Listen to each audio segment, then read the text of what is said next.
love we fear, bridges we burn, we make mistakes, then we live and learn.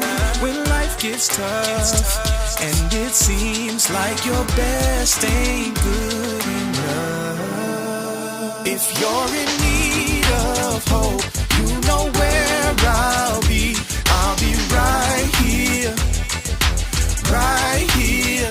And when you need a friend, you can count on me. I'll be right here, waiting for you.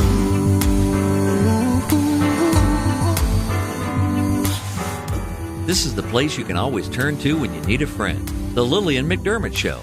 To reach out to Lillian, visit her on the web at whenyouneedafriend.com. Now let's all learn together. Here's Lillian McDermott.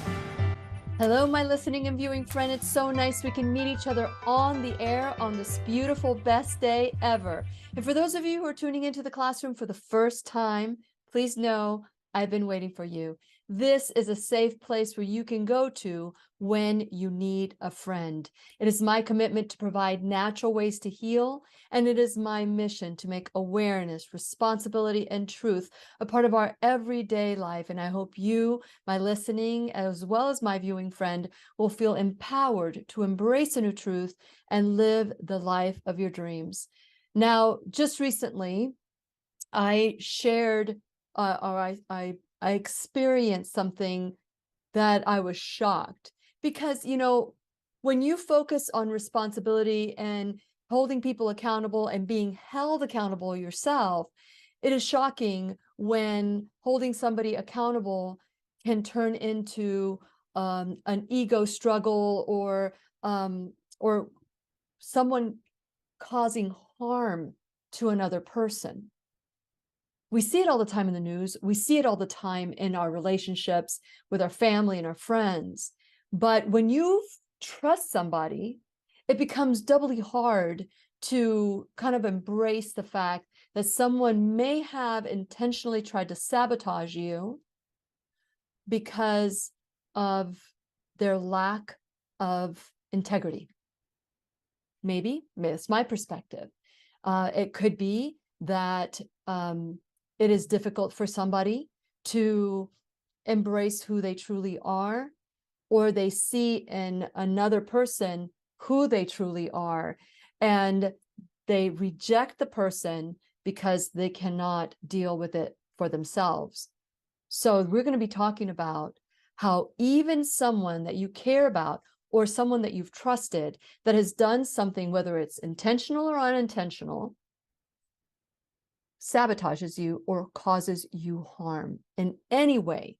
Can you relate to this? Has anybody in your life done anything? It could be your spouse, an employee, it could be a coworker, a friend, a neighbor, that maybe you shared something confidentially and they shared it with somebody, even though you said it's confidential, or maybe they agreed to something and then they didn't do it, but instead of saying I didn't do it, they sabotage it and make you feel like you were the one that was wrong and they were the ones that are the victims.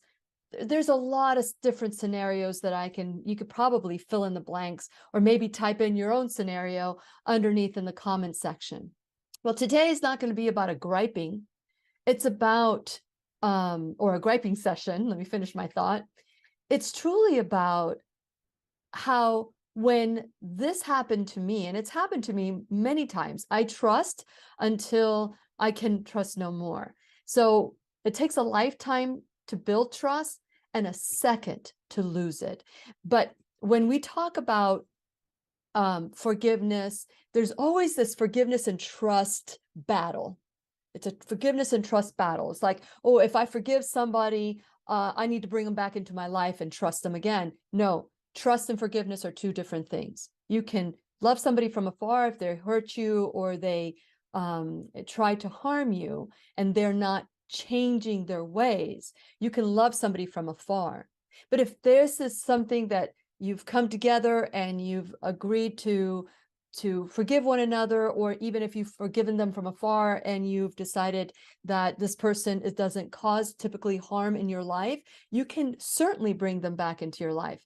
But if it's someone who purposely causes you harm and is someone that you've trusted, there's a fine line. You can always forgive. That is a given. That doesn't mean you've got to put them in their life. It is up to them, that person, to gain your trust back. Until then, there's nothing written and no shame in saying, you know what? I'm not going to let this person change who I am when it comes to trusting others and loving others and forgiving others. I'm not going to let this person do that. But I do not have to bring them back in my life because they've shown that they cannot be trusted. Now, if that person is a family member and you're finding them at family events and things like that, learn to get along. Just learn to get along. Be superficial with the person, have superficial conversations and get to know that person, but don't trust them with the level of trust that you've had before. Doesn't mean that the relationship is broken. It just means that you have now boundaries to that relationship. Okay? I don't know if this makes any sense to you, but if it does, let me know. Put a little heart or an emoji, whatever, a thumbs up.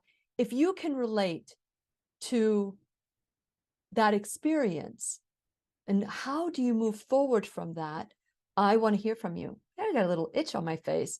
What does that mean? If Dr. Michelle Amasa Dawson was on the show, she would probably give me a link to everything that I'm doing right now. But it is our sole purpose in life to give and receive love and knowledge. And today I'm going to share some of the love and knowledge that I experienced just recently. And I already said that at the beginning. I don't want to repeat that again. I want to say that this is not about rehashing pain, but it is looking at what happens in our life when someone you love and trust, all of a sudden that relationship is broken. And is it broken for forever? Possibly not. But is it broken through trust and you can no longer trust that person until they earn their trust? Possibly. Or is it broken altogether because there's really no connection between you and that person? It just happens to be a random person or someone that maybe you'll never see again, or maybe you'll see them again, but it's not a relationship that is, hey, come on over for Sunday brunch, that type of relationship. So you can keep it superficial. That's what I'm talking about. Okay.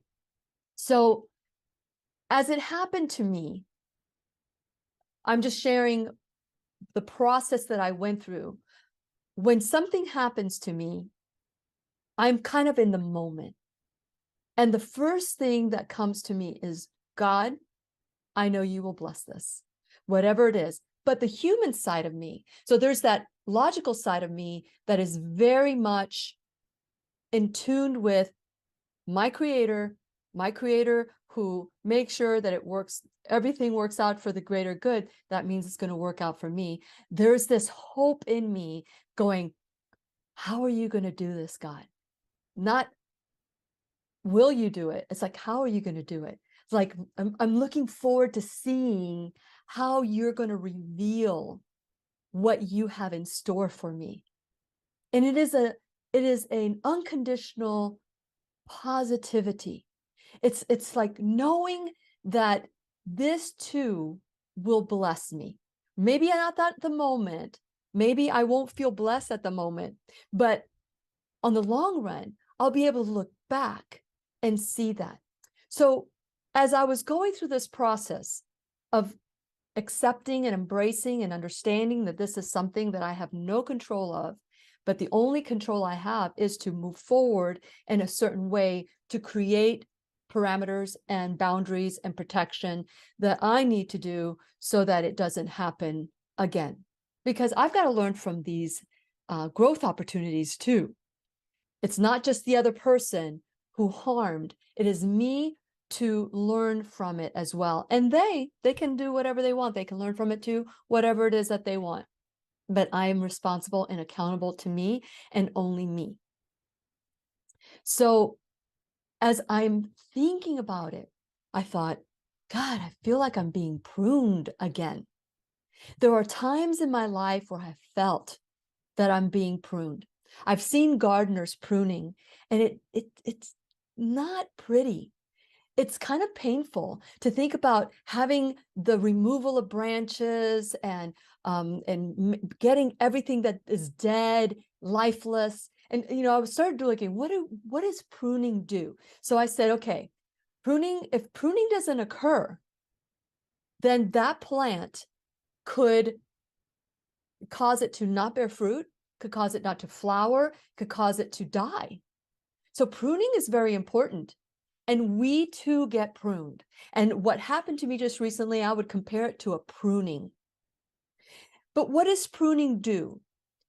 It removes dead, diseased, broken, and unwanted branches from the plant. It improves the health and it creates balance in the plant.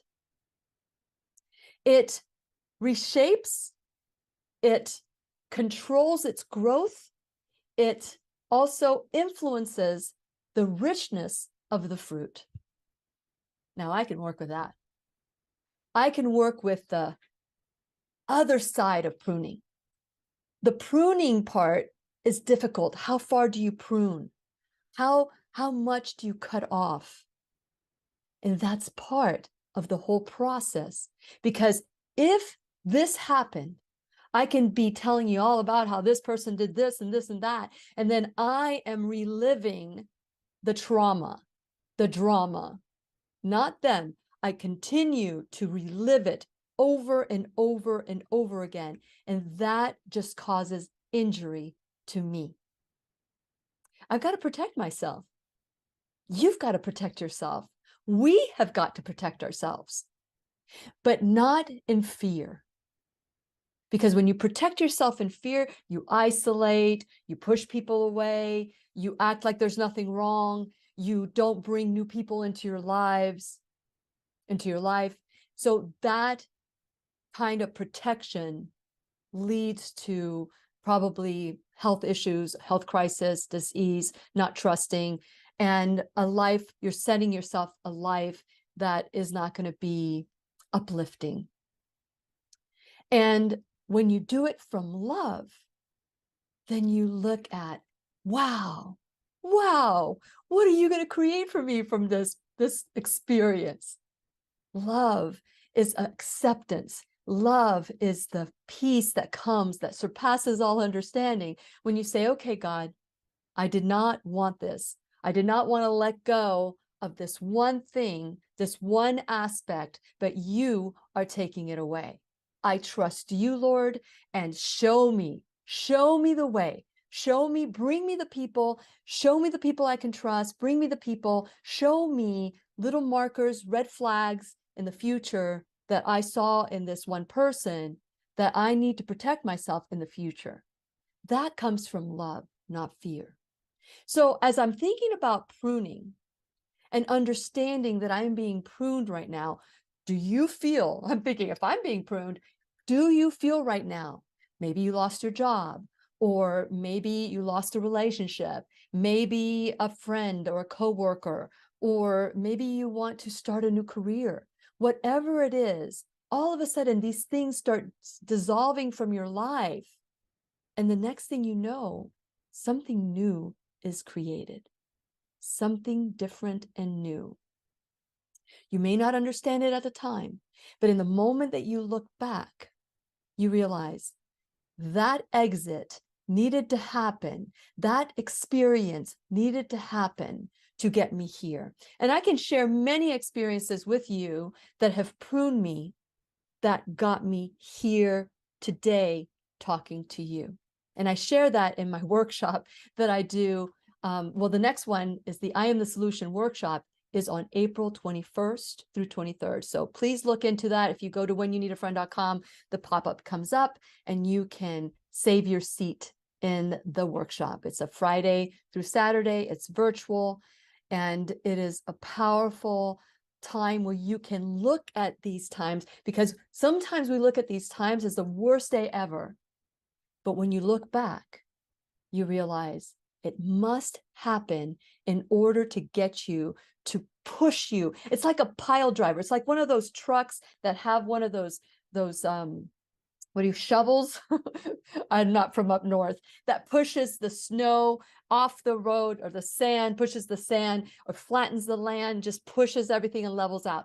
That is how we get pushed over to the other side when we are being pruned, and when God is working its way. Now, I could fight it and say, no, no, no, I'll do whatever. I'll do whatever. Sometimes doing whatever keeps us stuck in what is not good. And what would keep us stuck in what is not good? It's our ego. And our ego wants us to be comfortable, looking good, being right. And what's the fourth one? Looking good, comfortable, being right, and in control. Those are the things that you know, and I've done classes on the ego. I've done classes on moving forward. I've done classes. So check them out. Check them out. So I want to give you an example. Is sometimes we don't hear something, but that doesn't mean it wasn't said. And I'll give you a story. This is a cute little story. When Blake, he's now 30, he's now 33, he's 33 today. 33 today. Happy birthday to my son, Blake McDermott. Just an incredible young man. And by the way, I want to say happy Easter to all of you who just celebrated Easter. And I hope you were just loving time with your family, friends, whoever you call family, whoever you call friends. In whatever situation you found yourself in, I pray that it was uplifting. But Blake, we discovered through a series of frustrating conversations over the phone with him that there was a hearing issue on one ear. But it wasn't that he didn't hear. There were certain tones that wouldn't register in his hearing. But we discovered that he has superpowers. When we tried to get our dog not to bark, we got a little clicker that only the dog could hear. And we would, whenever we would click it, Blake would go, ow! And nobody could hear it but him. So yes, there were some chunks of tones that he could not hear, but there was higher pitch tones that only dogs could hear, that our son could hear. And so just because we couldn't hear it, it didn't mean it wasn't there. So that is the balance. Or sometimes just because you can't see it, like there's a car, like a new brand of car, and they go by you, and all of a sudden you notice it, and then you see all these cars of that same style, that same make and model that you never had seen before, but all of a sudden, because you're paying attention to it, you see it all the time. So that is called your field of neglect. Like you're looking at your partner and something's happening over here and you're not seeing it, or maybe something is right in front of you right here and you don't see it because you're focused on something else. This is exactly what I want to talk to you about, because that's what happens to us when we're in resistance. We're resistant to what God, how God is trying to move us, how God is trying to change our circumstances in our life. So just because you don't hear it doesn't mean it's not there. Just because you don't see it doesn't mean it's not there. You can step back out of a situation when you find yourself, oh my gosh, I do not like this situation. I can't sleep. I can't eat. This is really horrible. We've all experienced those kinds of moments. But you can also say, whoa, I'm going to step back here and see that if this is happening in my life right now, there's a lesson to be learned. God is speaking to me right now, and I must listen. And I must listen to that level where I can't hear, and I must see to that level where I can't see. My field of neglect. It's in my field. I'm just not capable or willing to see it. So that prayer of God, show me, is that stepping back. What lesson do you want me to learn here? And then all of a sudden you go from to I'm curious. What's new and different? And it wasn't until I shifted to that mentality, what's new and different, that I was able to see that change needed to happen, that I needed to be pruned because it was holding me captive without me knowing. Now, I don't know if you can relate to that. In certain situations, you want to make the change, you know you need to make a change, but you don't want to hurt people's feelings, you don't want to get out of your comfort zone, you don't want fear. But when you focus on what you want, you get more of what you want. So I started focusing on the lesson. I started focusing on what God had in store for me because I knew it was going to be better than what I planned. What else? So this morning, I started thinking about the story of Joseph. Now, you can find the story of Joseph in Genesis 37 through 50. I believe that's where you can find it. But I'll confirm that in a bit because I put it in my notes of where you can find the story of Joseph. Yes, 37 through 50. It was in my field of neglect, but I finally looked at it and I saw it. See how that happens? It happens all the time. So Joseph was the most beloved son of Jacob. This is a story in the Bible. Of course, Genesis 37 through 50 is one of my favorite stories.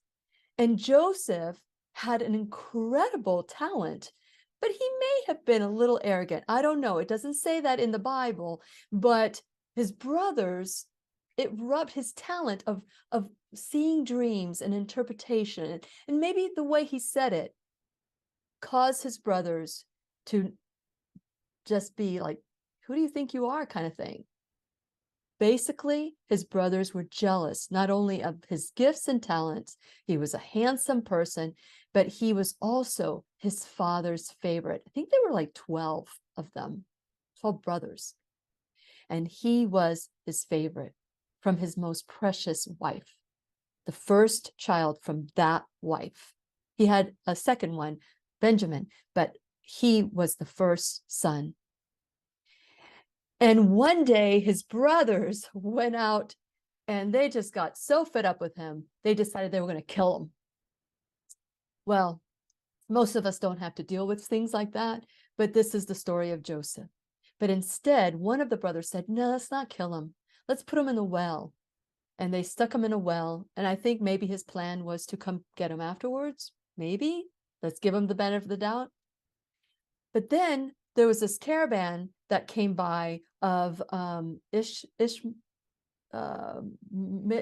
Ishmaelites, and they said, let's profit from this. And instead of leaving him there, let's sell him into slavery.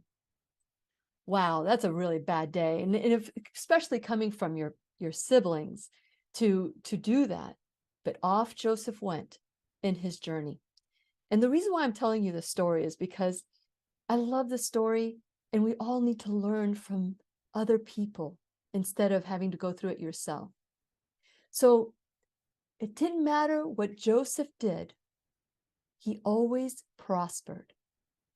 His talents, his gifts, but it also caused him problems, got back in jail, but put him in here. But because he stayed true to who he was, and he knew his purpose was to do the best he could, he always ended up being trusted. And so much so that many years later, he finds himself sharing his dream, an interpretation of Pharaoh's dream. And because of that interpretation, Egypt became the most profitable because they saved their food during the feast and they had surplus during the famine. And Pharaoh gave Joseph, keep in mind, he came from slavery, came from rejection from his siblings, he came from all of that. But in every turn, Joseph was risen, no matter what happened, what people, no matter what harm came to him.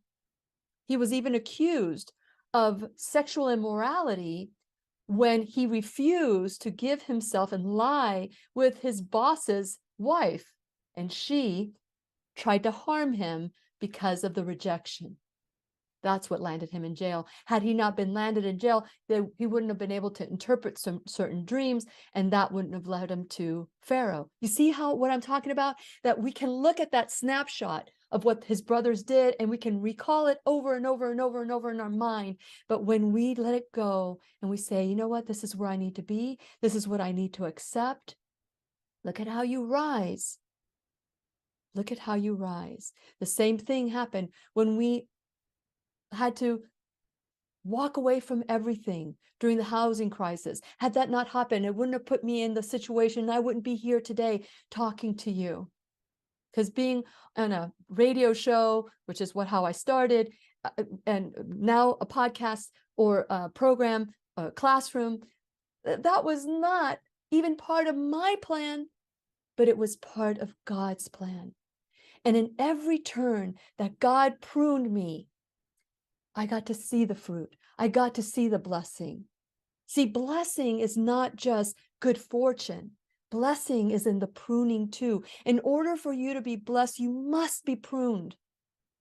And it doesn't feel good at the time, but just hold on to that hope that once the pruning happens and you allow things to flow, you bear much fruit. Now, moving forward, during that famine with Joseph, his brothers went to beg to the second hand of Pharaoh for food. And this was his interpretation of the dream, that his brothers just like, kill him, back then. But moving forward, here they are in front of this man that they did not recognize as their brother. But he did. He recognized the men that were begging for food and asking for surplus. And he, Joseph, could have just butchered them. He could have hurt them. He could have harmed them the way they tried to harm. But instead, he set himself up to find, is his father okay? What's intention? What was their intention? And this was painful for Joseph. He wept when he saw his brothers. But once his brothers realized that this man that had such power that they were bowing down to was the man that they almost killed and sold into slavery, they thought they were going to be treated the same way. But here's the line that gets me every time. He says to his brothers, what you intended for harm, God intended for good. And that was the message I was given this morning. That it's okay. Whatever circumstance you're going through, even if you were intentionally harmed, just wait. Just wait on God's promise that what man intends for harm, God will make good.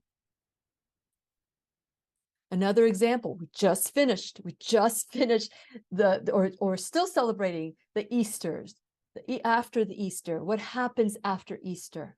The 40 days of the celebration, of finding out. And here we are, right after the crucifixion, which, by the way, it was the minority who crucified Jesus. It wasn't the majority.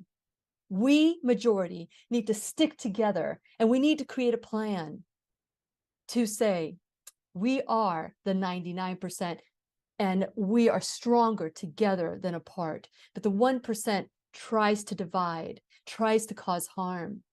And I think about how, if I remember when we were told that we had to quarantine when we were healthy. Remember that time? Not just so fast, not the far distance past. When you think about that, I thought, something is happening here. something. I started researching it, and I realized every 2 years, every time that there is government that's going to be in place, we're being manipulated to be fearful. But what happens when we're fearful is that we will do whatever we're told to do, even give up our freedoms, which is what we did. And we continue to do. But here's the thing. When you go back and you look at the story of the crucifixion of Jesus, again, it was the minority that did it. And the people who knew better ran and fled, and they hid because of fear. So when you are looking at being pruned and something that's being causing you harm, you've got to stick it through. You got to stick it out, and you get to see with curiosity what great things God has planned. Look at Romans 8. Romans 8:28. God works things out for the good of all who love him. Not just for me, not just for you, but for all. And I believe we will all love him. We will all bow down. We will all see his face, no matter what you've done. As Dr. Lorraine Day says, once you reap what you sow. And how you reap what you sow is up to you and God. I have no idea what that looks like. But that is the important story of Mary, as Mary was going to prepare the body for burial. She was sad, probably resistant, in shock. But when she got to the tomb, she noticed there was no body there. But she wept. But at that moment, she realized, when she heard the voice, you see, sometimes we don't hear it, but sometimes when you do hear it, why do you mourn? Why are you crying? Why are you mourning the living? And she recognized the voice, maybe not the image, of Jesus. And she realized that Jesus was very much alive. So yes, we could stop at the betrayal, we could stop at the crucifixion, but we must look at the other side in order to see God's glory at work. Period. Period.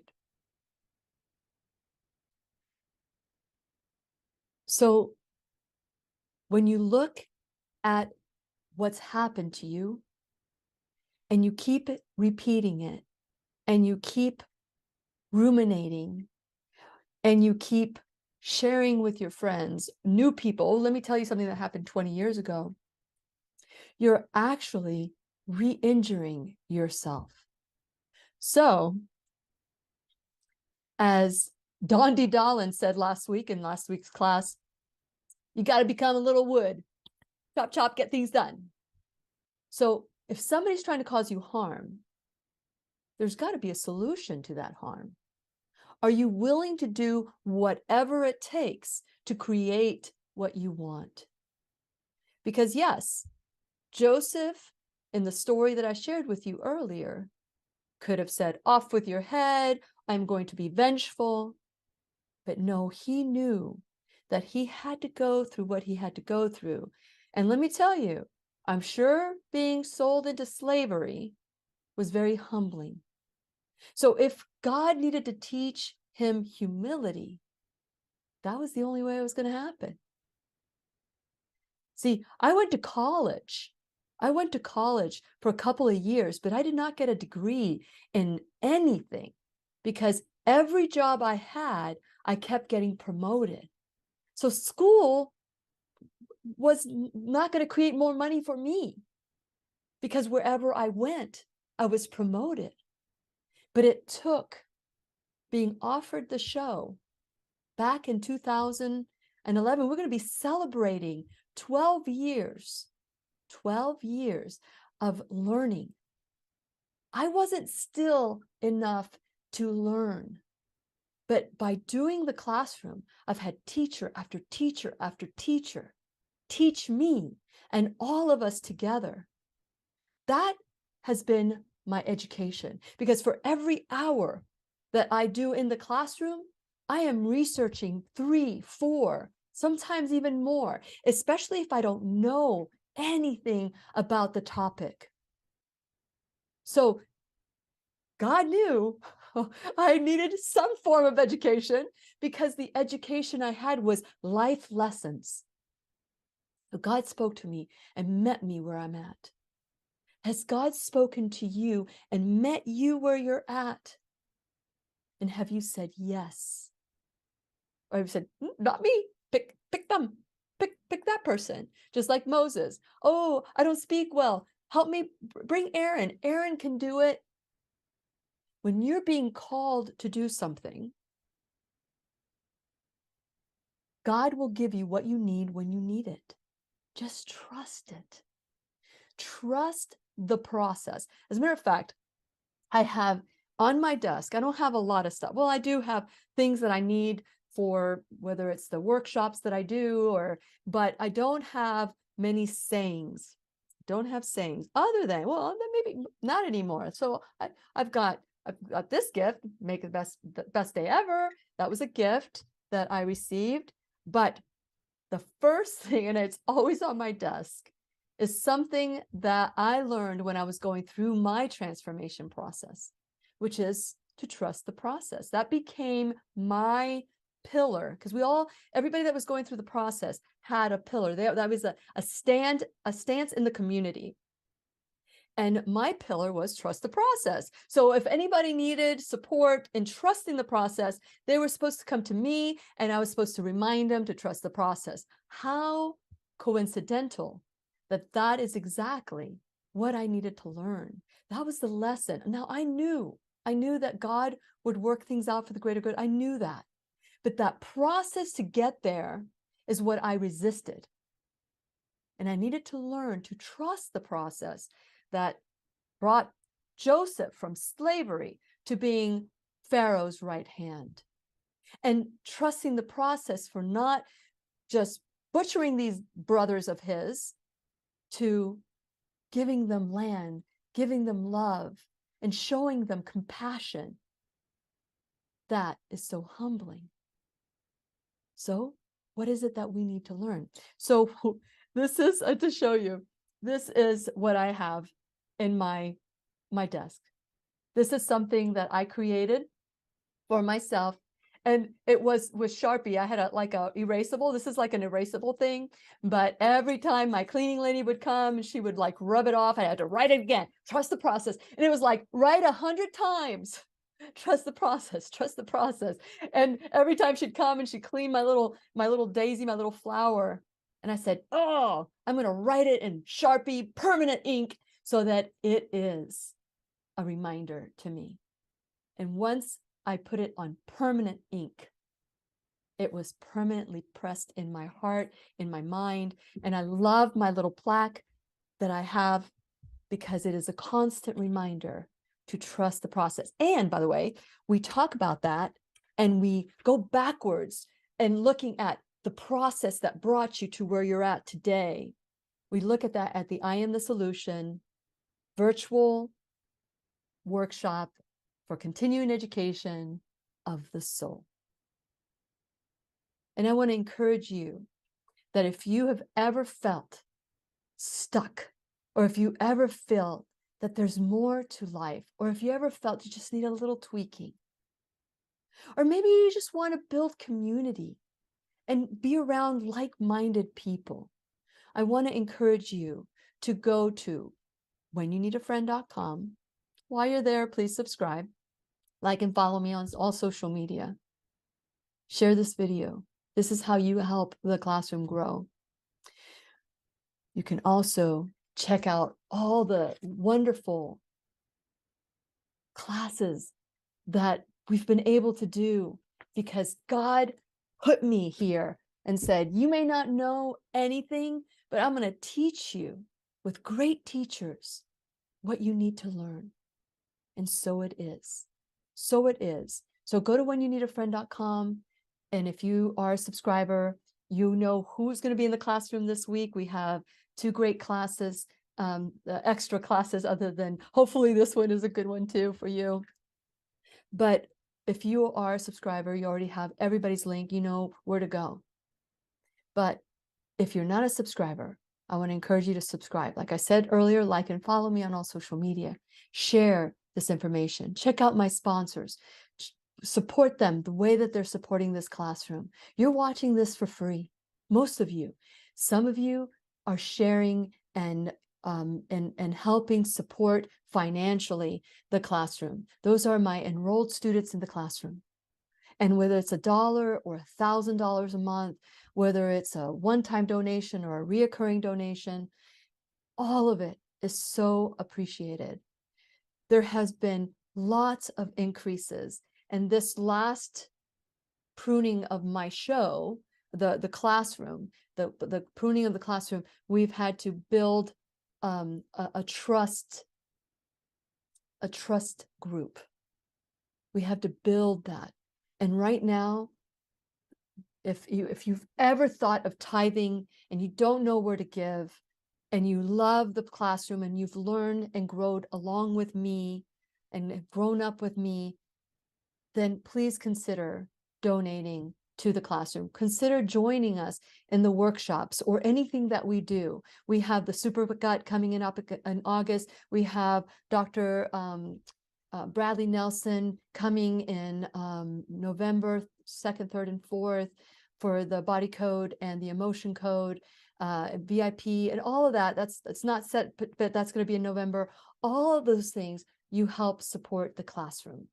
But there's a lot of effort that occurs during that time. Go to the Shop Now bag. There's affiliates that we have. That's another way that you can support the classroom with the products that are Lilly approved from head to toe. Those are things that I never planned on. I never planned on any of this. I never planned on being here 12 years.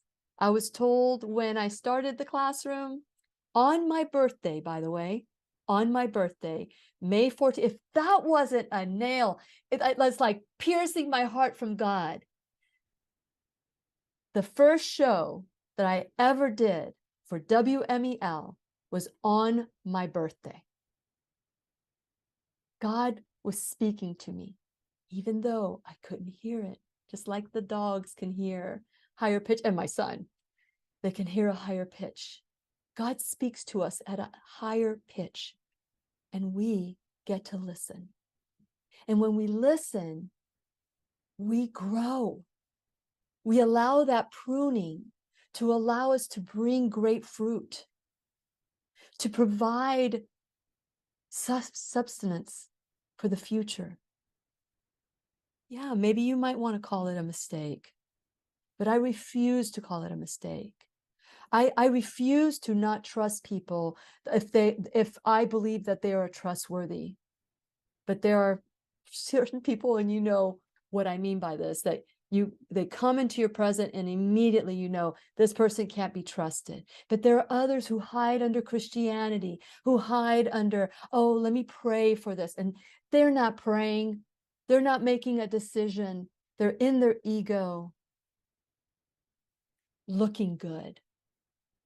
I'm going to pray, but I have no intention to follow up. I just want to sabotage you.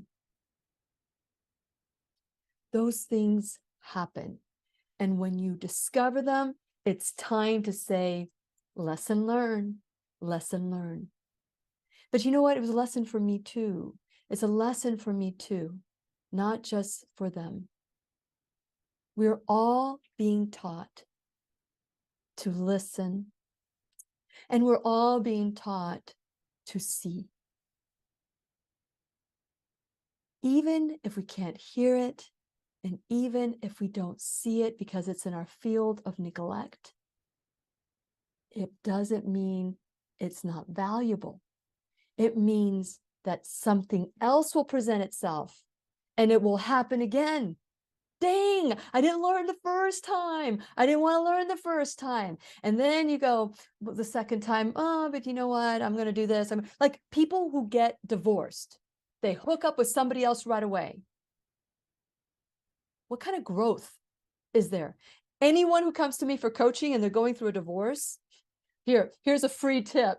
Do not get involved with anybody. Do not get involved. Focus on yourself. Focus on why the relationship ended and your part of it, not their part only, because there's no scenario that you can share with me other than abuse.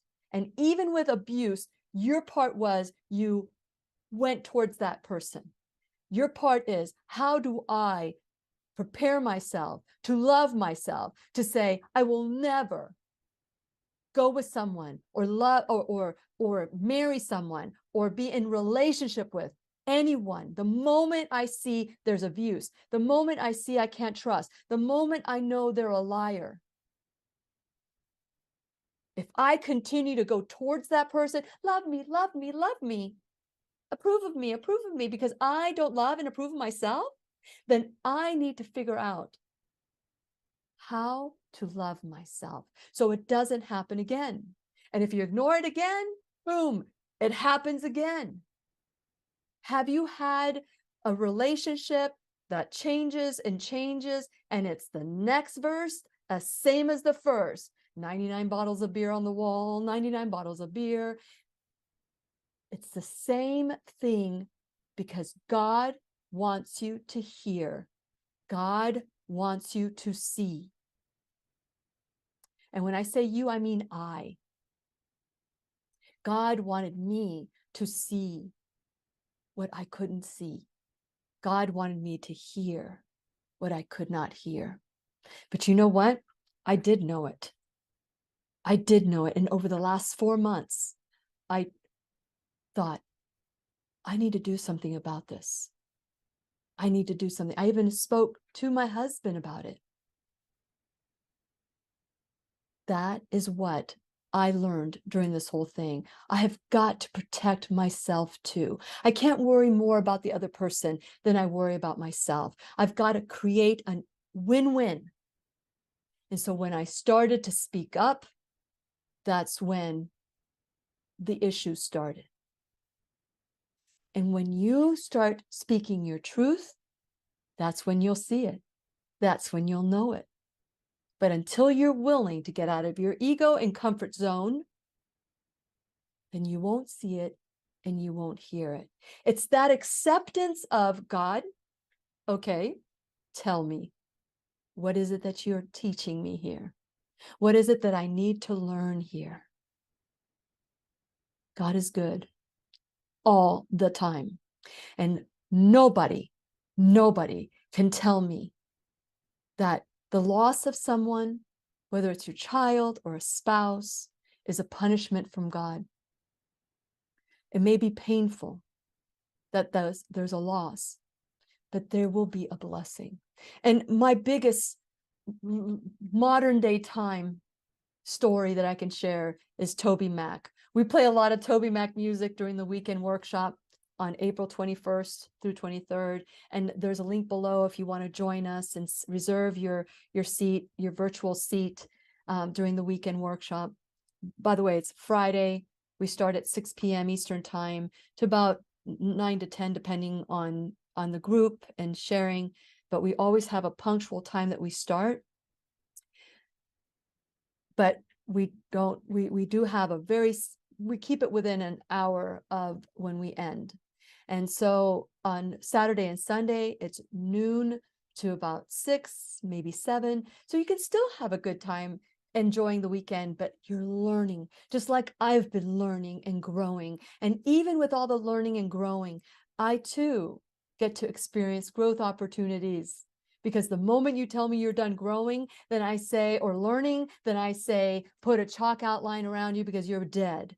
If I say I'm done, I don't want to learn about this anymore, although I did quote, I could probably tell you that I was quoted this week. I don't want to learn Mac. I don't want to learn Mac. I don't want to learn Mac because I'm okay with my PC. I don't want to learn Mac. Well, put a chalk line around me. And I always see my parents, they didn't want to learn how to do texting. They didn't want to do how to do emails.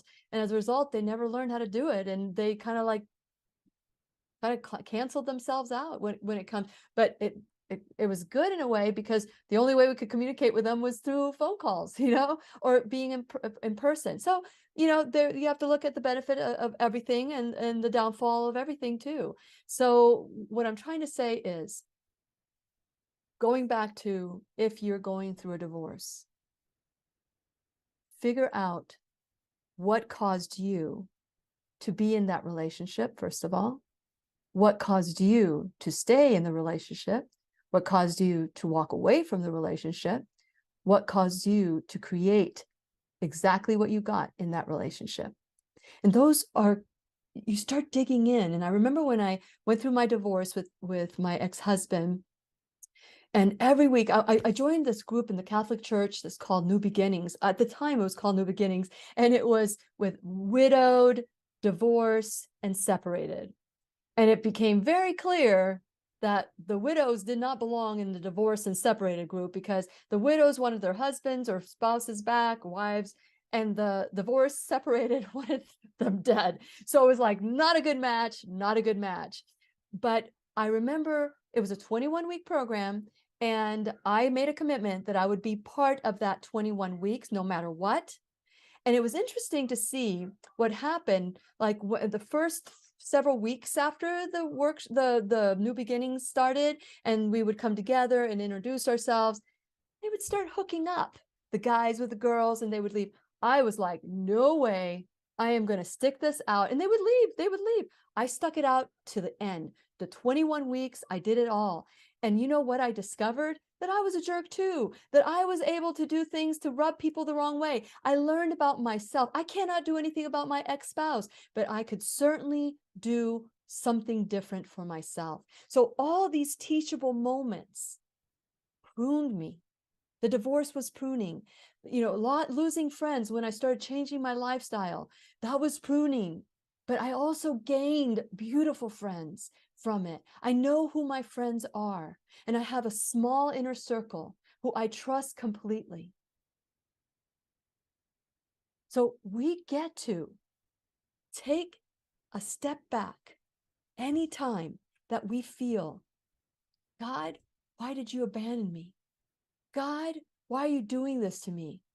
God, why did I lose my job? God, why am I unhappy? Why am I anxious? Fill in the blank. And we need to trust the process. God tells us, and if you listen really closely, God will say, didn't you hear what I said?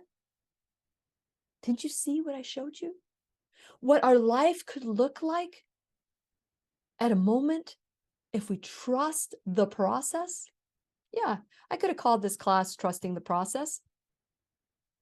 I could have, but no, it's really, truly seeing what God can do in such difficult situations.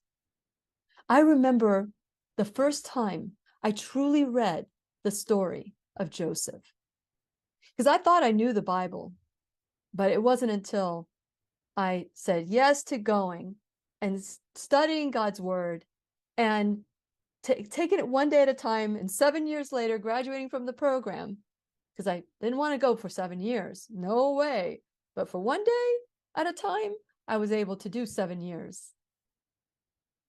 Do whatever you can to figure out a different way that you can create what you want. Sometimes God says, it's been too long. Let me get you to move it towards that direction. Again, step back, look for the gifts and lessons. What did you learn about yourself? What was the way you showed up in this? Are you in your ego? Are you in your essence? But if you refuse to do it, it'll happen again. And if you refuse to look at it at that point, it'll happen again until you say, fine, what lessons do you want me to learn here? It's up to you. It's up to you. For Joseph, God gave him a purpose. And it didn't matter that he was rejected by his family. It didn't matter that others did not approve of his dreams, and others did not understand his visions, but he did, and so did God. And he stayed true to what God wanted him to be, which is have integrity, say who you are, speak your truth, love unconditionally. And sometimes you can love unconditionally from afar. Just because you forgive someone doesn't mean you have to trust them. It just means that you let yourself go. You set yourself free from reliving that trial over and over again. And I'm telling you, this is what we look for during the I Am the Solution workshop. We go back to that tomb just like Mary did and visit it, not to be hashing and rehashing and crying and doing all this. And sometimes you do have to cry, but to see the resurrection, to see the beauty, to see how, if this didn't happen, Joseph, if you wouldn't have been sold into slavery, at least they didn't kill you, then you wouldn't have gone to this household where you were entrusted. And then if had the woman not tried to seduce you and then get thrown into jail because she claimed that you seduced her, then you wouldn't have been in a place where you needed to be. And then had you not been in that place, and then they wouldn't have introduced you to Pharaoh to interpret some of the dreams. Trust the process in life. Is there anything that's happening to you today where you're not liking it? Someone's poking you in the eye and it's not a good poke. It's the kind of poke that hurts. But there are kinds of pokes that you have that encourage you to look deeper into it, to learn more about it. What else can you learn? What else can you do? So if you are currently going through something like this, maybe you should consider coming to the workshop on April 21st through 23rd.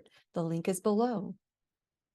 We will go to the tomb together in a safe place, and you will have the coaching that you need to find the resurrection, to get to the other side, so that you don't have to keep ruminating on what wrong happened to you, that you will focus on what's good. It's just like when I went through my explantation surgery, everybody kept saying, are you worried about the surgery? Are you worried about surgery? Are you worried about surgery? I didn't even think about the surgery until the morning before. I did what I needed to do to be ready for the surgery, but I didn't think about the surgery, how painful it would be, what was going to happen. No, I thought of the healing on the other side. That's what motivated me. So, are you ready? Are you ready to trust the process? Are you ready to learn more how to do this for yourself so that when these moments happen, you say, oh, God, something good planned. Okay, you know what to do. There's a link below. Please click on it and consider joining us on April 21st through the 23rd, 2023. And please remember, I'll be right here waiting for you worldwide at whenyouneedafriend.com. This is Lillian McDermott wishing you love, peace, joy, and unexpected abundance. Make it the best day ever. The opinions and advice expressed on the Lillian McDermott radio show are intended for the individual callers and guests on the program and are presented to our wider audience solely for general educational purposes. Please act responsibly and consult personally with your own medical, psychological, or nutritional expert before taking